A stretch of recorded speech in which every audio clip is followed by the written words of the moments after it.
Hey, welcome back to Biz Talk TV. I'm your business host and guide, Michael Rager, and we got my good friend Kristin Gunderson with us today. Kristin, how are you today? Good. How are you today? I'm good. We're not. I'm telling you, is the ark built yet? You know. There's been lots and lots of rain lately here. Yeah, I know. All of our contractors are making money. Trying to find wood and stuff so we can do that, and then go find the animals. We can get them in 2x2. So. Yeah, exactly. All right, so today we're going to talk a little bit about bookkeeping and where business owners like me make mistakes. Let's kick it off with the first thing, commingling business and personal funds. It's kind of hard, right? As a business owner, sometimes, like me, I don't pay myself a salary, and it's like, hey, I need cash. How do we handle that, and how do we make it look so I don't confuse you? Yeah, well, the first thing is um if you have a business, especially if you have an LLC, you really need to keep your business and your personal. Have a separate bank account for Mm-hmm. each one. Write all of your business expenses out of your business bank account. Make sure that your business income's going into your bank account. And then when you do need money, go ahead and transfer it to your personal bank account. Cut any, like, pay your rent out of there, your groceries, your car payment. Like, a lot of times I see business owners and they're doing both. Like, they're spending business expenses out of their personal, and they're spending Yeah. personal expenses out of their business, and it makes it a bookkeeping nightmare. But the IRS also really detests it. They detest everything we do, but I get it. So let's talking about the next thing is not knowing if we could write something off. Should we just write it off just in case and just wait and see, or what should we do?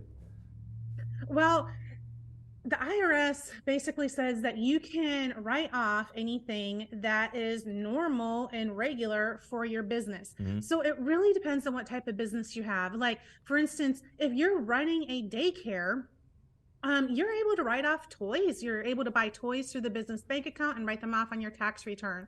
You're able to write off food because the kids need to eat. Most businesses aren't able to write off toys and food that they just, buy, like groceries. They're not able to write that off in their business, but a daycare is. So it kind of depends on what your business is. If you're in construction, it's normal for you to be buying lots of wood and screws and nails, hiring people to do the plumbing and the electrical. So those are normal for your industry. So if it is a business expense for Mm-hmm. you, feel free to write it out of your, use the debit card, use the credit card. That's your business bank account, and cut the expense out of the business. And then, yes, you can write it off on your tax return. Yeah, I know. Excuse me. I know me. I've got some weird stuff. Having the whiteboards and whiskey. Writing off whiskey because we're doing that. We're charging to come to events and stuff like that.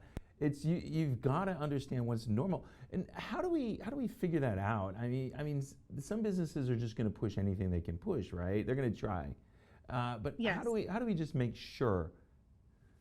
Well, the best thing is to get in contact with someone who actually knows. Okay. Like a bookkeeper or an accountant, a CPA would be a great place to start. You might also be able to get in contact with, like, a tax lawyer, a tax attorney, because they're gonna know also. Yeah, especially if you're a little bit, different type of business. That's something that's going to be really important that you need to go for. Here's the thing that gets me all the time is paying quarterly taxes and estimating it. How do we do that to make sure we do it right? Well, the one thing is everyone, when they first get in the business, they really get freaked out. They're like, oh my gosh, I have to be paying quarterly estimated taxes. And Mm, sometimes they don't know if the business needs to pay it or if they need to pay it personally. And right. again, that depends on what type of entity you are. If you have a DBA, or if you have an LLC and you're just a single owner, um, that would be, you have to pay it in personally. And even if you're a partnership, you have to pay it in personally. The only entity that has to pay in quarterly estimated tax payments for the corporation is if you're a C corp. So then you'll probably have to pay in for the business and for you personally. And the good thing is that once you like, you have to do your tax return first. Like, your first tax return of when you're in the business, you're probably going to have a lot of losses, because there's a lot of expenses that you have to pay for when you first get started with your business. So you might have a loss for the first 2 years. Most businesses break even in year 3. But your first tax year that you owe money, like if you owe more than $1,000, and if you think that you're having a really, really, really great year, you need to get with your CPA or your tax preparer and be like, hey, I think I'm having a really great year. Do you think I'm going to owe more than $1,000 this year? And if you do, that is when you need to pay in quarterly estimated taxes. And actually, like if you think you're going to end up owing for the year, they really want you to pay that in by January 15th. Like that does not give you a lot of time. So you need Right. to be planning throughout the year, to see if you're going to owe. And then you just kind of whatever, like if you kind of look at your last year's tax return and you can figure out, okay, here's what I brought in, here's what my tax was, and you divide it and be like, oh, it's 10% or it's 5% or 15, whatever your, because it's to you, whatever your tax rate was for that year, that is what I would use that number, and it might be 15%. And whatever your net profit is, you also have to really have really good bookkeeping.